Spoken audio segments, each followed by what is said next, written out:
Bonjour à tous, bon dimanche, bienvenue dans ce nouveau numéro du Grand Jury d'RFM. L'affaire fait grand bruit, le reportage de la BBC sur le rachat par la multinationale BP de 2 blocs pétroliers et gaziers au large du Sénégal. La transaction aurait été émaillée de corruption selon la chaîne BBC, une histoire de corruption présumée dont laquelle est cité Aliou Sall, le frère cadet du président de la République. Bonjour Madiambal Diagne. Bonjour Babacar. Merci. Bonjour aux auditeurs. Merci d'être venu devant le Grand Jury d'RFM. En savez-vous davantage dans cette affaire ? En tout cas, avant de parler de ce reportage-là, on sait tous, et ça a été déjà dit ici, qu'un rapport de l'inspection générale d'État aurait déjà établi, avant l'octroi de cette licence à Petrotim, que la société ne remplissait pas les conditions, surtout techniques, d'explorer du pétrole. Oui, il faut dire que cette question, elle est assez importante, mais il faut remonter aussi aux origines. La société Petrotim avait été en contact avec les autorités sénégalaises depuis le mois d'octobre 2011, parce qu'un certain nommé Franck Timis était en relation d'affaires avec des personnes sénégalaises qui les avaient introduites ici. Je me rappelle à l'époque, c'était avec un certain Zhong Wang, qui était un citoyen chinois, qui était venu ici et qui avait pris contact par le biais de Pierre Goudiaby Atepa avec les autorités sénégalaises, notamment le ministre de l'énergie de l'époque Samuel Sarr et le ministre Karim Wade. Avec PetroAsia. Avec PetroAsia, entre autres. Des contacts avaient eu lieu. Ils étaient venus dans leur bagage avec Aliou Sall, qui était leur agent. Qui avait été en poste dernièrement à l'ambassade du Sénégal en Chine et qui avait quitté l'administration sénégalaise pour faire des affaires, comme il le disait, à son temps. Je dois aussi relever qu'à l'époque, quand Aliou Sall venait dans les bagages de Petrotim ici, c'était certainement pas pour faire plaisir à son frère Macky Sall. C'est le moins qu'on puisse dire. Mais qu'à cela ne tienne. Il est arrivé, donc, des discussions avaient eu lieu avec le gouvernement du Sénégal et un accord avait été convenu pour donner à Petrotim des concessions pétrolières. La procédure avait été engagée par cette société Petrotim et on a su par la suite qu'au moment même où les discussions avaient été entamées avec le gouvernement du Sénégal, cette société n'avait peut-être pas encore une existence légale. Et encore moins n'avait de compétences dans le secteur pour lequel il devait intervenir. N'empêche, le gouvernement du Sénégal à l'époque avait trouvé des accords avec Petrotim et leur avait donné des concessions sur la base d'un accord signé entre le gouvernement du Sénégal et Petrotim, sur la base aussi, par la suite on le découvrira, sur la base de décrets de concession signés par le président Abdoulaye Wade et son premier ministre Souleymane Ndéné Ndiaye dans une période cruciale ou une période peut-être en période électorale. Quand le président Macky Sall est arrivé au pouvoir en 2012, en mars 2012, comme on le sait, la première décision du gouvernement, c'était de suspendre cette attribution et d'arrêter la procédure de numérotation et de datation des décrets. Le président de la République, Macky Sall, avait instruit l'inspection générale d'État pour s'assurer de la légalité de la procédure de l'attribution de ces décrets. Comme vous le dites, l'inspection générale d'État a délivré un rapport dont les conclusions, entre autres, indiquaient ce que vous venez de dire, que Petrotim n'avait pas les compétences ou bien n'avait pas l'expérience nécessaire et devrait, selon les dispositions pertinentes, bénéficier de ces concessions-là. Ça n'a pas empêché le Sénégalais de passer un contrat avec cette société-là et on en voit les conséquences aujourd'hui. C'est une faute de Macky Sall d'avoir signé après les réserves émises justement par l'inspection générale d'État. Je ne saurais le dire que c'est une faute, mais en tout cas c'est une imprudence. C'est à tout le moins peut-être certaines désinvoltures, mais on constate les résultats aujourd'hui. Ouais. Le problème, c'est qu'aujourd'hui, le fait d'avoir introduit Franck Timis au Sénégal, c'était introduire le loup dans la bergerie.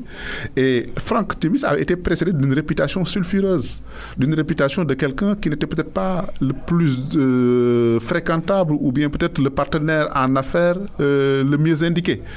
Ça, tout le monde le savait. Je crois que même au début de ses contacts avec le gouvernement du Sénégal, en 2011, je me rappelle, la presse sénégalaise qui alertait ou bien qui s'émeuvait de l'arrivée de Franck Timis, un homme qui avait peut-être un passé qui ne plaidait pas en sa faveur. Malgré cela, les gouvernements qui sont succédés... La presse sénégalaise qu'on accuse d'avoir pas assez alerté avec ce reportage de la BBC. En tout cas, la presse sénégalaise, effectivement, en son temps, depuis octobre 2011, fait une revue de presse, on a régulièrement porté en épingle les faux faits d'armes sulfureux de Franck Timis à travers le monde. Et je crois que personne n'avait écouté à l'époque. Il était sans doute déjà évident que Petro-Tim allait faire dans la spéculation, puisque le pétrole, c'était pas vraiment son business. Spéculation, c'est-à-dire revendre à qui il veut. Si l'État sénégalais ne fait pas prévaloir son droit de préemption au résultat des courses, ça nous amène à cette grosse polémique qu'on connaît actuellement. Non, enfin, on donne une concession pétrole à quiconque. Telle personne-là peut effectivement revendre et spéculer. Il se dit que c'est courant dans le secteur. C'est courant dans le secteur. Tout le monde peut revendre une concession. La preuve, c'est que même la concession que Franck Timis a eu à vendre à Cosmos Energy l'a revendue à un autre major du secteur. Donc chacun peut vendre et faire du business. Ce n'est pas interdit. Franck Timis a eu cette opportunité-là en or, qu'il a saisi. Il a fait un bon coup. Il a réussi. Une bonne affaire, comme on dit. Une bonne affaire. Il s'en est délesté immédiatement après ou quelque temps après, quand il a considéré que le marché lui permettait de vendre au plus offrant. Maintenant, il faut relever. Dans cette polémique, justement, des gens pensent que c'est de l'argent jeté par la fenêtre par l'État sénégalais qui pouvait faire valoir son droit de préemption, reprendre la licence, la revendre. Je trouve que c'est un peu trop facile aussi, de façon péremptoire comme ça, de le dire. Franck Timis a obtenu une concession. Il a décidé de la revendre. Quand il obtenait la concession, on n'avait pas de découverte pétrolière. 4 ans après, des découvertes ont été faites sur les secteurs. Il a estimé devoir vendre à un prix que l'État du Sénégal ne pouvait pas payer. Même si l'État du Sénégal voulait faire valoir son droit de préemption, ne pouvait pas le payer. Objectivement, il faut aussi qu'on resitue les choses. C'est un major du secteur pétrolier qui a pu le faire. C'était Cosmos Energy qui a acheté les parts de Franck Timis. Cosmos Energy, en achetant les parts de Franck Timis, à un moment a estimé que l'investissement était encore lourd pour ce major international, a essayé de revendre à British Petroleum. Les investissements que nécessite le secteur pétrolier, 10 années de budget du Sénégal ne peuvent pas suffire à cela. Donc il faudrait des gens qui ont les moyens, ce que le gouvernement du Sénégal n'avait pas. Donc il faut qu'on l'accepte. Le Sénégal n'avait pas les moyens de sortir son pétrole des profondeurs de notre océan. Il faudrait que d'autres le fassent et qui aient les moyens pour le faire. Et c'est à partir de cet instant-là qu'il faut peut-être avoir un accord juste et que chacune des parties puisse en tirer le meilleur profit possible. Mais encore une fois, on ne peut pas prétendre que le Sénégal a jeté de l'argent par-dessus les fenêtres en signant avec Franck Timis ou en signant avec un autre. On n'aurait pas signé avec un autre, le pétrole resterait encore là et le gaz serait encore là sans pour autant qu'on ait la possibilité de l'exploiter. Ça, c'est la réalité aussi. Il faut quand même qu'on resitue les choses. Mais c'est ces coïncidences troublantes, tout cela qui arrive la même année, l'année 2012, où Macky Sall accède à la présidence de la République pour signer le décret en faveur de Petro-Tim. Les matières étaient déjà réunies pour d'éventuelles polémiques comme on en connaît actuellement. Non, enfin, Aliou Sall était arrivé avant que Macky Sall ne soit au pouvoir. Je crois aussi qu'il faut la vérité des faits. Aliou Sall a été embauché par Franck Timis bien avant l'arrivée de Macky Sall en 2011. Et au début de mon intervention, je vous avais dit que ce qui avait fait venir Aliou Sall ici, ce n'était pas pour faire plaisir à Macky Sall. Si par la suite son frère est devenu président de la République, peut-être Franck Timis était un devin pour savoir que le frère d'Aliou Sall serait président de la République en 2012 peut-être, pour pouvoir l'embaucher. Maintenant, la situation est que Macky Sall est arrivé au pouvoir en 2012, il a trouvé que son frère qui était en business avec une autre partie. Fallait-il qu'il dise à Franck Timis, dès l'instant que tu as embauché mon frère là, je ne travaille plus avec toi. Moi, à sa place, je ne l'aurais pas fait. Et je ne suis pas sûr qu'à sa place, vous l'aurez fait. Je ne suis pas aussi sûr qu'à sa place, un autre Sénégalais l'aurait fait. Est-ce que aussi, Franck Timis, qui avait déjà fait une proposition au gouvernement du Sénégal et qui avait déjà un accord signé avec le gouvernement du Sénégal, qui avait déjà des décrets préparés avec le gouvernement du Sénégal, serait-il juste de l'en priver parce que le frère de Macky Sall travaillait avec Franck Timis? Je ne pense pas que ce serait une façon de faire. Je ne soutiens pas, je n'approuve peut-être pas l'arrivée de Franck Timis au Sénégal. Moi, je l'ai dit, mon journal l'a dénoncé en 2011, plus d'une fois. Ça nous avait valu même des menaces à son temps de procès par Franck Timis et par ses avocats. Donc je continue à le soutenir. Mais pour autant, il n'était pas question, de mon point de vue, que sur les bases simplement que Aliou Sall est un frère de Macky Sall ou bien que Franck Timis a embauché un frère de Macky Sall, qu'on devrait l'empêcher de conclure son deal.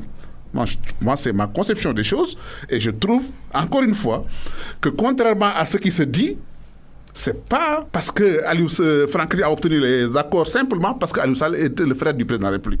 Il avait obtenu ces accords-là avant que Macky Sall ne soit au pouvoir. Maintenant, êtes-vous convaincu du bien fondé des accusations de la BBC dans ce fameux reportage? Bon, moi, je ne peux pas dire si je suis convaincu ou pas. Je suis un journaliste et ma posture ne me le permet pas. Je considère que j'ai du respect pour la BBC. J'ai du respect aussi pour la rubrique Panorama, qui est une rubrique crédible en Angleterre et qui est suivie par les téléspectateurs de la BBC. Pour autant, nous sommes des journalistes, parlons de rigueur professionnelle. Je trouve que le reportage de la BBC est attaquable à bien des égards. Et je peux vous donner les raisons. Première raison, quand vous regardez le reportage de la BBC, quels sont les acteurs de ce Méli-Molo? C'est Aliou Sall, c'est British Petroleum, c'est Franck Timis, c'est Macky Sall. Il y a une partie importante qui a manqué dans ce reportage. C'est qui? C'est Cosmos Energy. Franck Timis n'a pas vendu à British Petroleum. Franck Timis a vendu à Cosmos Energy. C'est ça la réalité des faits. Qui a vendu au Major BP. Qui est une société américaine. Qui a vendu au Major BP, qui est son concurrent. Ils ont trouvé un accord pour le vendre. Mais j'ai trouvé curieux que donc Cosmos Energy, qui est au cœur de cette affaire, qui est à la place centrale de cette affaire, ne soit pas apparu dans ce reportage-là. Pas un mot sur Cosmos Energy. Je vous invite à regarder encore une nouvelle fois la vidéo. Ça m'a interpellé, moi. Et j'ai eu l'explication quand Cosmos Energy a estimé devoir faire un communiqué pour s'étonner que la BBC les avait interrogés et qu'ils avaient fourni les éléments de réponse pour parler de la transparence dans leurs transactions.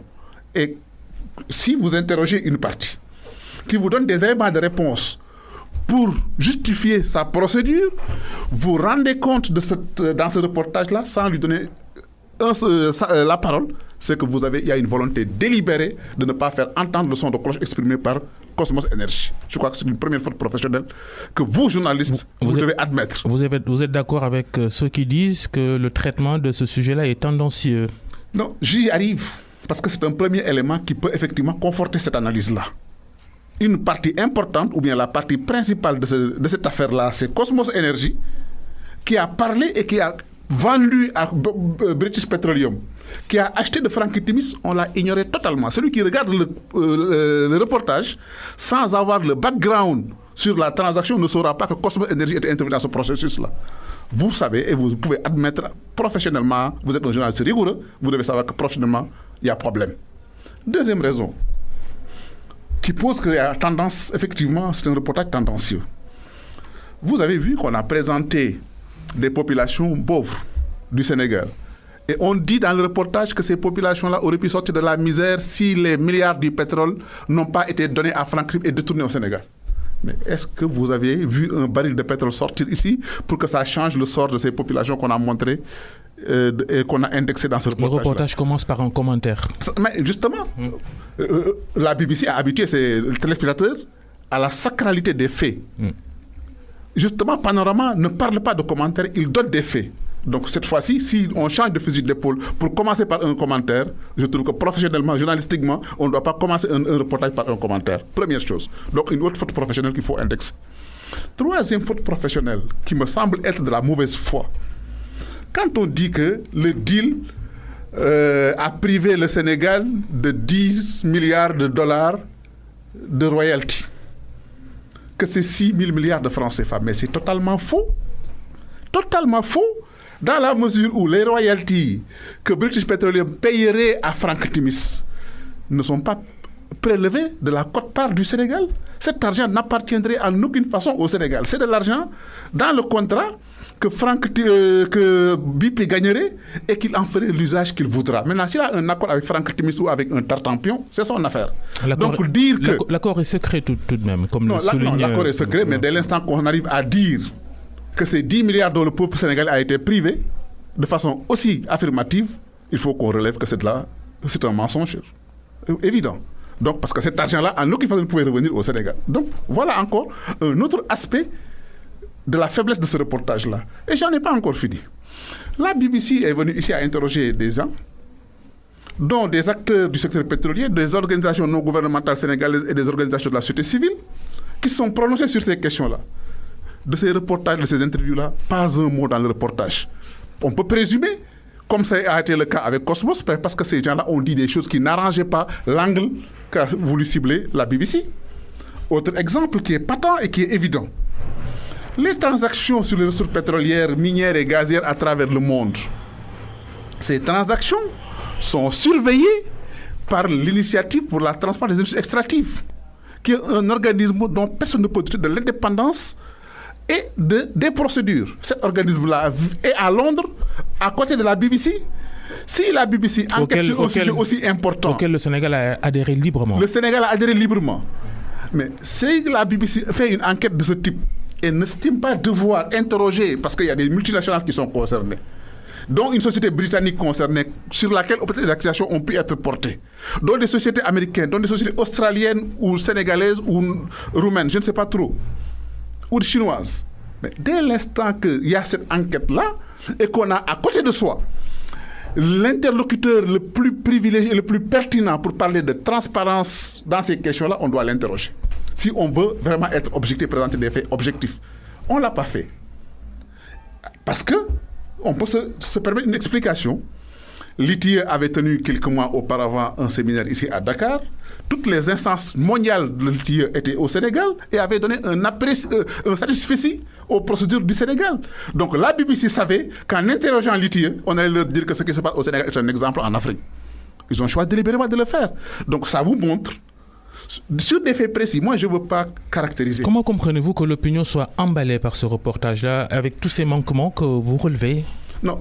L'opinion a été emballée parce que l'opinion n'a pas aussi eu l'explication. Et même c'est le gouvernement qui s'est emballé. Les gens se sont jetés dans une certaine fébrilité, dans une certaine précipitation pour communiquer, parler à tort et à travers. Le président de la République d'abord. Hein, le président de la République d'abord. Oui, justement. Ouais. Ce qu'il ne fallait peut-être pas de mon point de vue.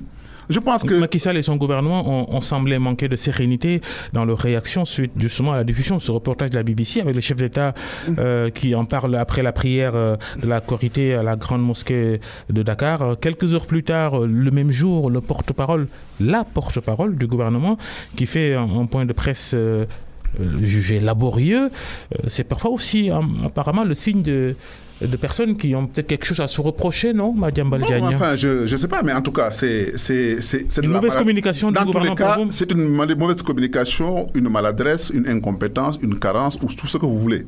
On constate les choses. Il est facile aussi, de mon point de vue, qu'on puisse un peu leur jeter la pierre après coup. Peut-être dans le feu de l'action, on serait aux mêmes postures des uns et des autres, on aurait agi autrement. Mais avec le recul, moi je me suis permis de dire que peut-être qu'il aurait été plus prudent pour le gouvernement du Sénégal de mûrir la question et de regarder davantage le reportage. Les faits que je viens de dénoncer ici, que personne ne peut contester, les points sur lesquels je viens de mettre le doigt, mais les professionnels qui sont dans le gouvernement ou qui sont à côté des autorités de l'État peuvent mettre le doigt sur ça.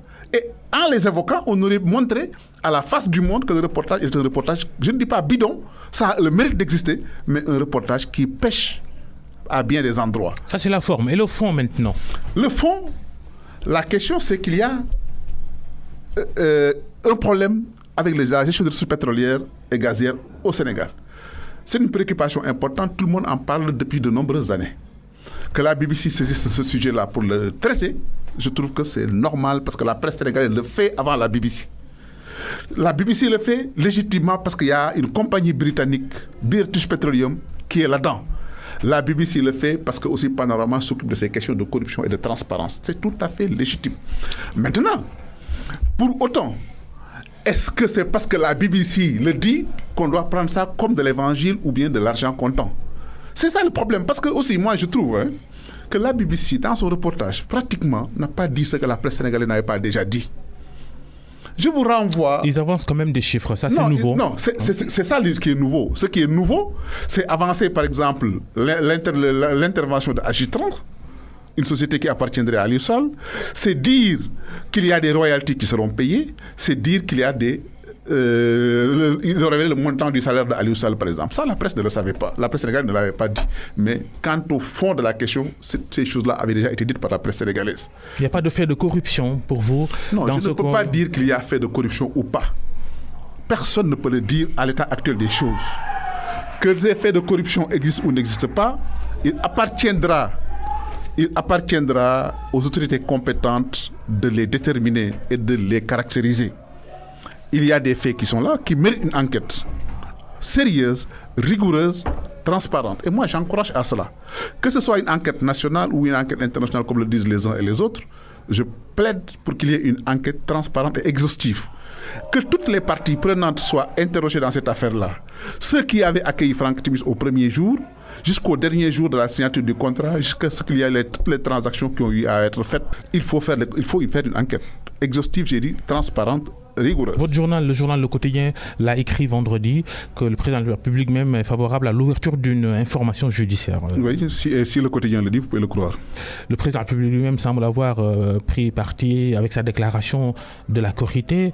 Vous ne pensez pas qu'une probable enquête, un probable procès serait déjà pas biaisé par les positions de Macky Sall? Bon, biaisé, je ne sais pas trop. Il appartiendra aux magistrats de prendre leurs responsabilités. À ce qu'on la sache, la justice sénégalaise est indépendante par principe. Les magistrats sénégalais sont indépendants et ont toute la liberté de mener les investigations nécessaires. Maintenant, si les gens ne le font pas parce que le président de la République s'est prononcé sur la question, je regrette. Ce ne serait pas la faute de Macky Sall. Peut-être que c'est une faute de Macky Sall de se prononcer sur un dossier peut-être judiciaire, mais ce serait la responsabilité première des magistrats de ne pas travailler en toute indépendance. Et ce n'est pas la première fois que Macky Sall prenne une position désavouée ou que la justice prenne le contre-pied. On sait que dans le secteur du pétrole, du point de vue mondial, on ne rigole pas avec... la corruption. Aliou Sall risque-t-il aujourd'hui une arrestation s'il se déplace hors du Sénégal? On a vu des cas comme ça. Non, mais il ne peut pas y avoir arrestation s'il n'y a pas de fait avéré ou bien qu'il y ait des éléments qui le confondent. Pour le moment, je n'en ai pas vu la preuve. C'est pour ça qu'il faudrait une enquête. Il faut aussi présumer l'innocence des gens jusqu'à preuve du contraire. Je pense que c'est aller un peu trop vite en besogne que de parler d'arrestation de Massamba ou de Mademba. Dès l'instant qu'une enquête est ouverte, mais même pas la justice internationale, peut-être qu'il peut être arrêté au Sénégal si jamais il y a des éléments de preuve qui le confondent. Ou bien qu'il peut arrêter dans un autre pays. Il y a des Sénégalais qui sont arrêtés dans d'autres pays. Il y a des Sénégalais qui sont arrêtés au Sénégal. Parce que la justice a estimé qu'il y a des charges suffisantes pour le faire. Aujourd'hui, on n'en est pas encore à des charges judiciaires. Parler d'arrestation de qui que ce soit, je trouve que c'est déplacé. On accuse la BBC d'avoir fait une enquête tendancieuse, vous-même vous le pensez. Et pourtant, il y a quelques années, ici au Sénégal, un certain Abdoulatif Coulibaly avait fait le même travail d'investigation sur l'Agence nationale de l'ECI dirigée par Karim Wade. Il s'agit du célèbre livre de Latif Coulibaly, Contes et mécontes de l'ANOCI. C'était une enquête à charge contre Karim Wade et tout le régime de son père Abdoulaye Wade, enquête documentée qui évoquait des surfacturations dans la construction d'infrastructures pour accueillir le 11e sommet de l'OCI à Dakar en 2008. Ils étaient très peu à l'époque à parler d'investigations tendancieuses de Latif Coulibaly, pourtant. Même chose. Non, mais non. Enfin, il y en a qui l'avaient relevé dans les médias sénégalais. Hein. Il y en avait qui avaient dit que Latif avait enquêté plus à charge qu'à décharge. Mais à son corps défendant, l'histoire lui a donné raison sur tous les faits qu'il avait évoqués. Donc, on ne peut pas lui faire le procès. Et j'ai jamais eu de procès, justement. Ouais, on ne peut pas lui faire le procès donc de ça. Je crois qu'il a fait un travail journalistique, d'investigation, avec des éléments de preuve. Il a été à la bonne source. Il a fait le travail de la façon la plus rigoureuse professionnellement. Et vous savez, parfois, il y a des gens, on peut accuser les gens de tendancieux parce que aussi, ceux qui devaient répondre n'ont pas répondu. Latif Coulibaly a tapé à toutes les portes à son temps, pour demander à ce que Karim Wade ou son camp lui donne les éléments de réponse par rapport aux allégations qu'il avait formulées. Mais puisque les gens ne voulaient pas lui parler, on le voyait comme un diable avec des cornes, mais il a fait son travail selon les règles professionnelles. Dans sa communication, en réponse à ce reportage de la BBC, le groupe BP a semblé dire en filigrane que cette enquête apparemment est sourcée par ses concurrents dans le secteur pétrolier. Vous êtes convaincu par une telle hypothèse? Bon, mais de toute façon, c'est pas exclure. Et puis, que ce soit ses concurrents, quelque part dans le milieu du business pétrolier, les gens sont implacables. Ce pas des enfants de cœur, ce serait de bonne guerre. Qu'un concurrent malheureux de BP puisse sourcer la BBC pour déstabiliser BP, je ne l'exclus pas. Comme aussi, des Sénégalais qui sont hostiles au régime de Macky Sall peuvent fuiter une information sourcée, parce qu'il y a des Sénégalais qui ont même déposé des plaintes à l'étranger contre le régime de Macky Sall sur ces questions-là. Donc la source peut venir de partout. Comme aussi ça peut venir de la curiosité simplement d'un journaliste qui peut-être est venu au Sénégal, a vu des infos, ou bien s'est intéressé au Sénégal et a trouvé qu'il y a matière à travailler sur ça. Le débat a été posé que justement des multinationales du pétrole pourraient être derrière des opposants sénégalais, leur octroyer des financements. Vous êtes un journaliste. Ça n'a jamais été étayé. Vous êtes un journaliste, je le suis. Chaque fois qu'une source vous donne une information, c'est qu'elle a un intérêt derrière. Ça, il ne faut pas qu'on se voile la face. C'est comme c'est la règle. On vous aiguillonne sur une information, c'est peut-être parce qu'on a un objectif avouable ou non avouable derrière. C'est au journaliste de faire la part des choses et d'enquêter ou de publier ou de ne pas publier. C'est la responsabilité du journaliste. Mais quiconque vous donne une information a un intérêt derrière. Ça, c'est clair. Maintenant, moi je trouve que si on le fait aussi, il faut le faire avec la rigueur professionnelle nécessaire.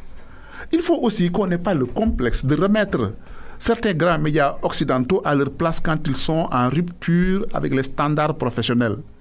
Et c'est le cas aujourd'hui avec la BBC dans son enquête. Ça a été le cas il y a 1 an de cela, avec The Economist, qui s'est permis sur la simple promenade d'un de ses journalistes à Dakar, qui s'est permis de se fendre une déclaration, un papier, fondé sur des graffitis lus sur le mur du stade Léopold Senghor.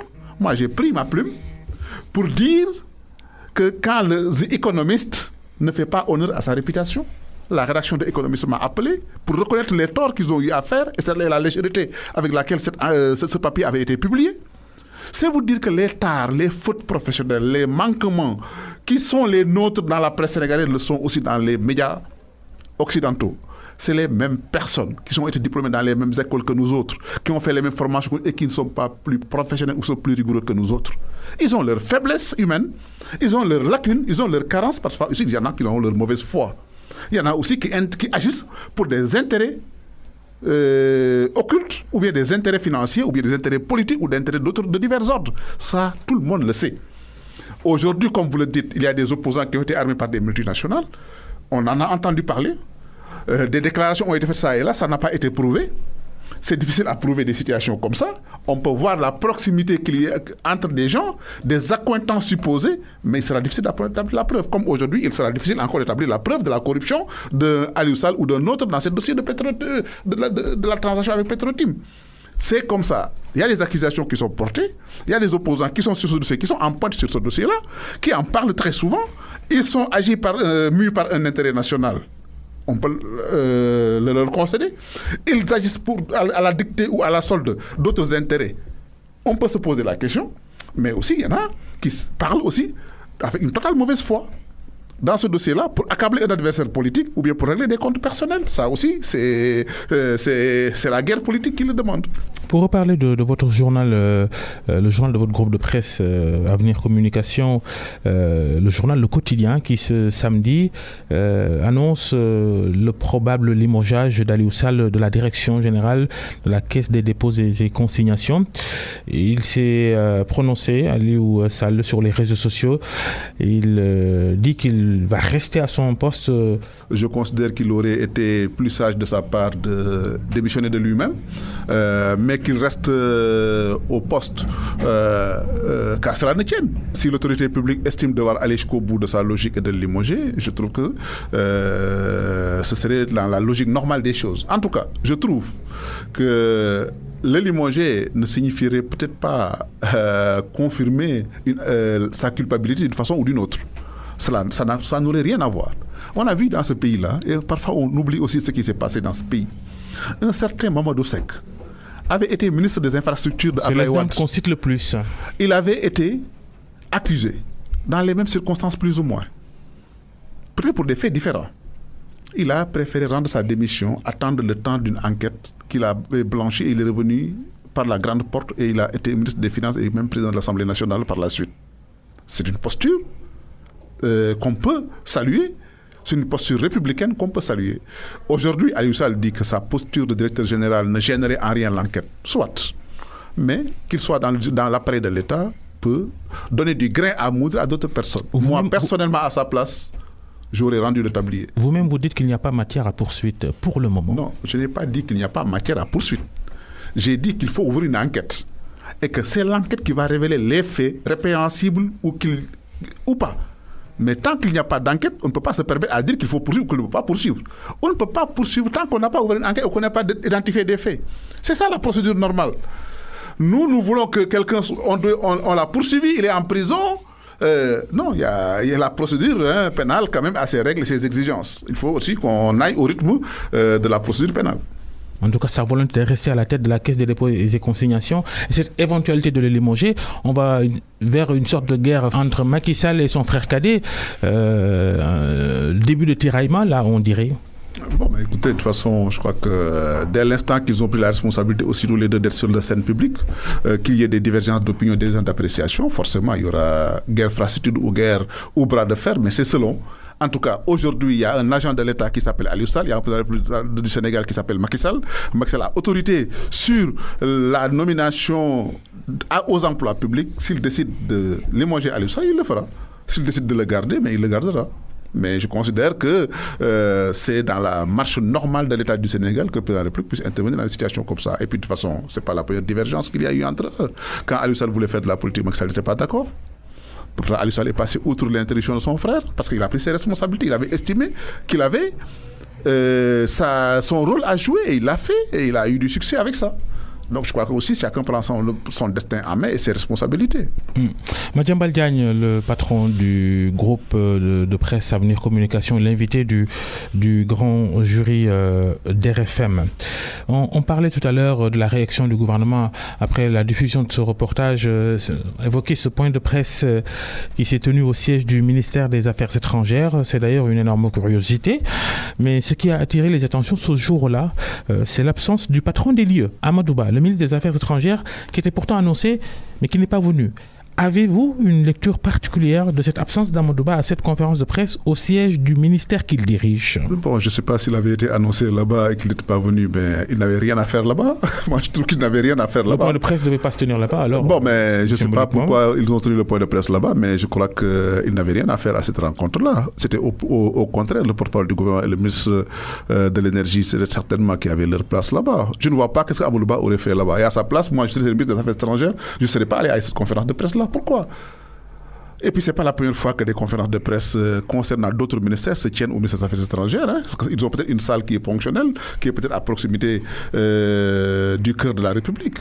On a vu aussi de grandes déclarations faites dans d'autres affaires similaires, dans les endroits de la place ou dans d'autres endroits. Je ne sais pas dans quelles circonstances le choix du ministère des Affaires étrangères avait été fait. Je ne sais pas si Amadou Ba était annoncé ou devait y aller. Il n'a pas été.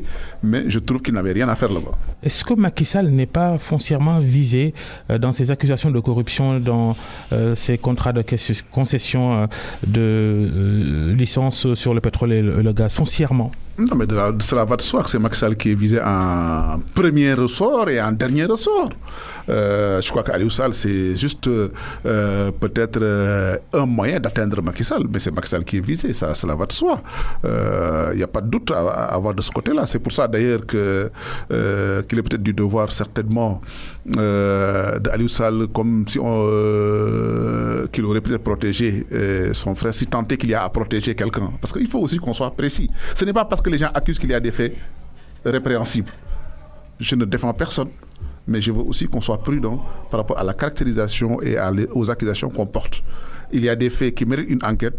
L'enquête détermine la responsabilité des uns et des autres. Les pots de vin, souvent, c'est sans traçabilité. Ouais. Bon, je vous laisse la responsabilité de le dire. Madiambal Diagne, la suite de cette émission, on a parlé tout à l'heure de ce fameux point de presse de la porte-parole du gouvernement, Ndeye Tické Ndiaye, par ailleurs ministre de l'économie numérique et des télécommunications. Macky Sall s'est-il trompé dans ce choix de la désigner porte-parole? Elle a été extrêmement critiquée après sa prestation. C'était la bonne porte-parole, le bon profil à ce poste? Bon, moi, je ne sais pas. Quels sont les critères mis en avant par Macky Sall pour la désigner porte-parole? Je ne sais pas. Il n'a pas demandé mon avis pour le faire. Donc, je ne sais pas quelles sont les raisons qui président à ce choix-là. Certainement qu'il a trouvé que la dame est à la hauteur. Maintenant, les autres peuvent penser autrement. Vous savez, on peut toujours apprécier diversement les prestations d'une personne. Peut-être que là où vous trouvez qu'elle a fait une piètre prestation, peut-être d'autres trouvent qu'elle s'est bien comportée. Je ne sais pas trop. Moi, c'est le format qui m'a posé problème. Moi, si j'avais à faire un choix, je ne l'aurais pas fait comme ça. D'abord, sur le momentum, je trouve qu'il n'y avait pas à se précipiter à communiquer tous azimuts le jour de la Korité. Souvenez-vous que le jour de la Korité, plus de 20 membres du gouvernement se sont prononcés à tort et à travers sur cette question-là. Est-ce qu'il y avait urgence pour le faire? Est-ce qu'il y avait urgence... Une communication dispersée. Est-ce qu'il y avait urgence pour le président de la République de se prononcer à la mosquée?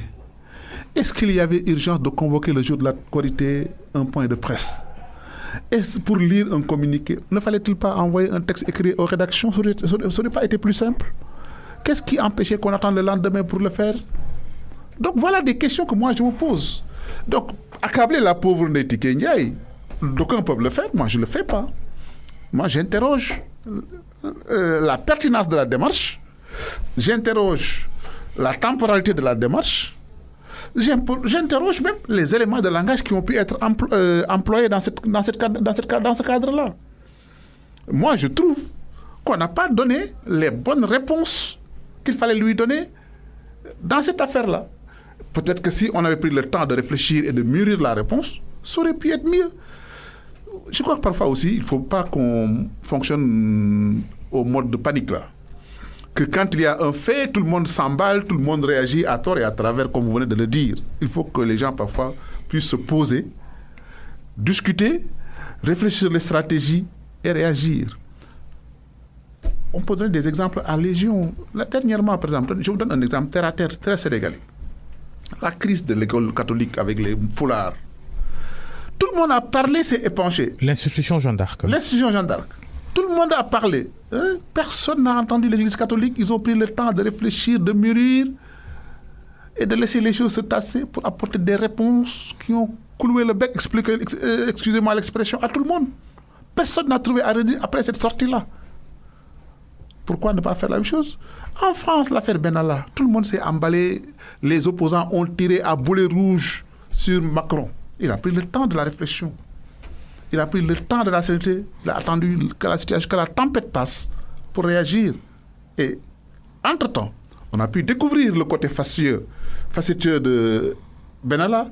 On a pu trouver son côté bling-bling. On a pu voir son degré, son côté provocateur. On a pu voir ses travers. Et ça, quelque part, a participé à dédouaner, pour beaucoup, Macron dans le choix de son collaborateur.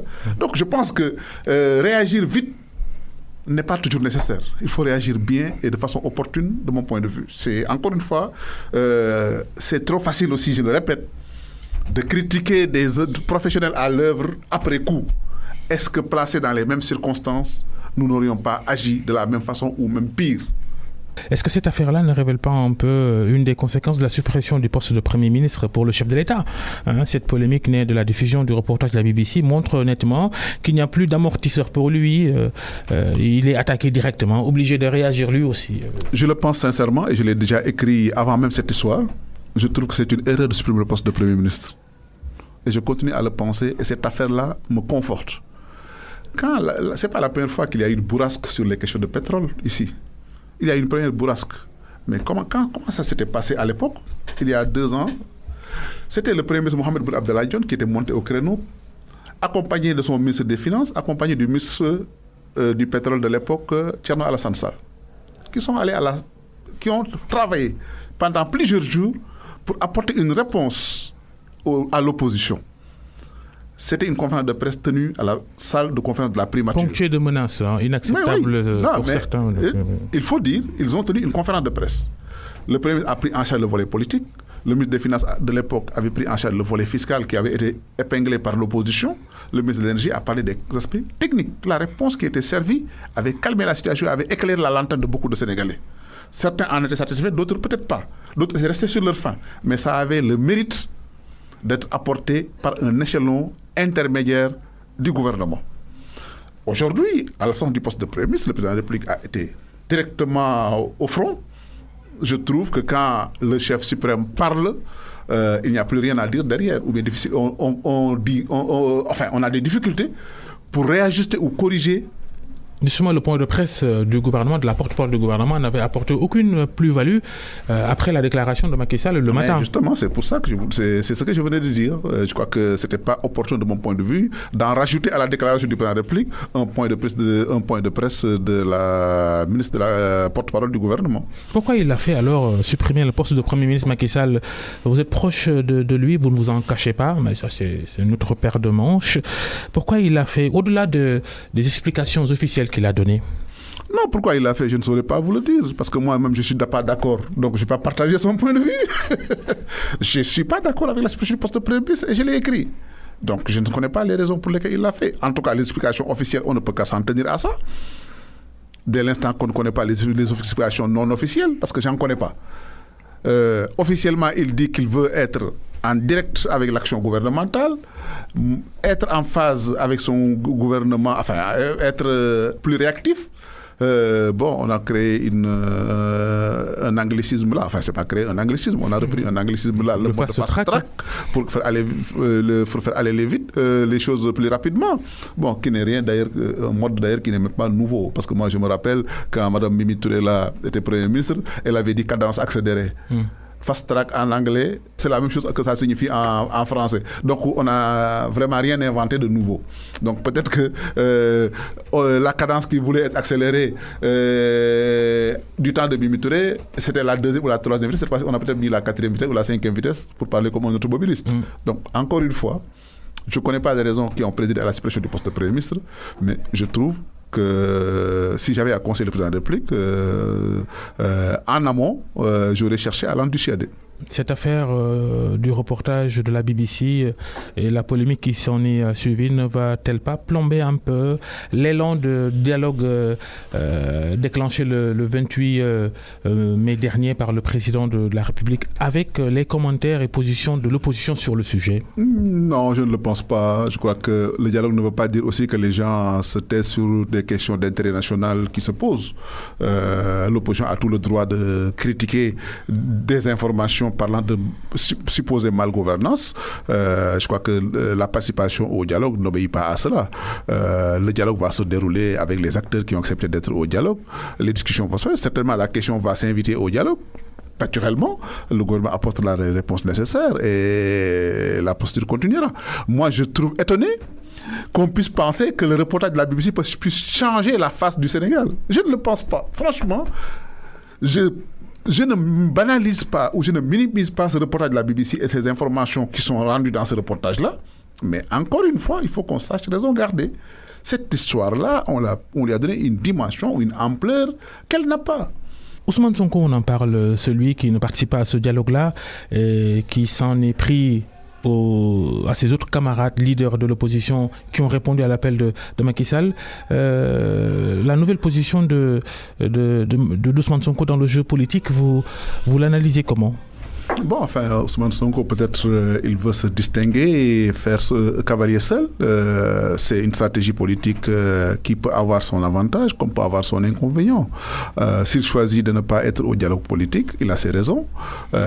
S'attaquer aux autres opposants, il a ses raisons de le faire. Ce n'est pas la première fois qu'il s'attaque aux autres opposants. Quand il est venu ici, il avait montré aux autres opposants qu'ils n'étaient pas de la même veine et qu'ils n'étaient pas du même acabit et qu'ils ne mangeaient pas à la même, à la même sauce. Donc, il s'est cherché à se singulariser vis-à-vis de l'opposition.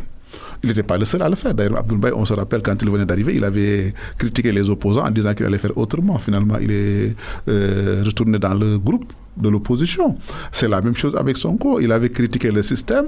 On l'a vu pactiser avec les systèmes au moment où il avait pensé que le système pourrait lui apporter quelque chose. Donc c'est un peu l'inconstance des hommes politiques sénégalais, leur manque de lisibilité. Bon, mais on respecte leur position. Vous savez, en politique, on peut prendre toutes les positions possibles, pourvu simplement que ça vous rapporte ou bien ça vous permet d'atteindre l'objectif que vous recherchez. Donc aujourd'hui, Ousmane Sonko a fait ce choix-là. Bon, attendons de voir ce que ça va donner. L'affaire des 94 milliards, vous avez beaucoup parlé, beaucoup écrit sur le sujet. Des nouvelles de cette affaire-là, vous demeurez convaincu que le fautif, il s'appelle Ousmane Sonko dans cette affaire? Non, mais moi j'ai donné des éléments d'information avec des éléments de preuves irréfutables, des enregistrements audio, des documents écrits pour montrer qu'Ousmane Sonko avait un intérêt en soulevant ce dossier-là. C'est un intérêt personnel. Bon, maintenant, il y a une commission d'enquête parlementaire qui a été mise en place. J'avais été invité à cette commission d'enquête parlementaire. J'ai fait une déposition comme beaucoup d'autres Sénégalais. La commission d'enquête parlementaire a pour essence de travailler à huis clos et ne rend pas public ses délibérations. Mais de toute façon, je crois que le rapport qui sera publié sera rendu. Le rapport qui sera issu de ces travaux-là sera rendu public. Et les gens verront un peu les conclusions qui vont en sortir. Vous avez dit du nouveau là-bas dans ce que vous avez déjà évoqué publiquement? J'avais rien de nouveau, j'ai simplement repris les choses que j'avais eu à dire avec les éléments de preuve que j'avais avancés, parce que encore une fois, quand je dis quelque chose, j'apporte la preuve. Et ce que j'avais avancé comme allégation, j'avais apporté la preuve dans les médias. Madiambal Diagne, merci d'avoir répondu à notre invitation. C'était le grand jury des RFM. Merci à Abdou qui était à la régie et à Maggie au digital. Restez avec nous. Bonne fin de week-end.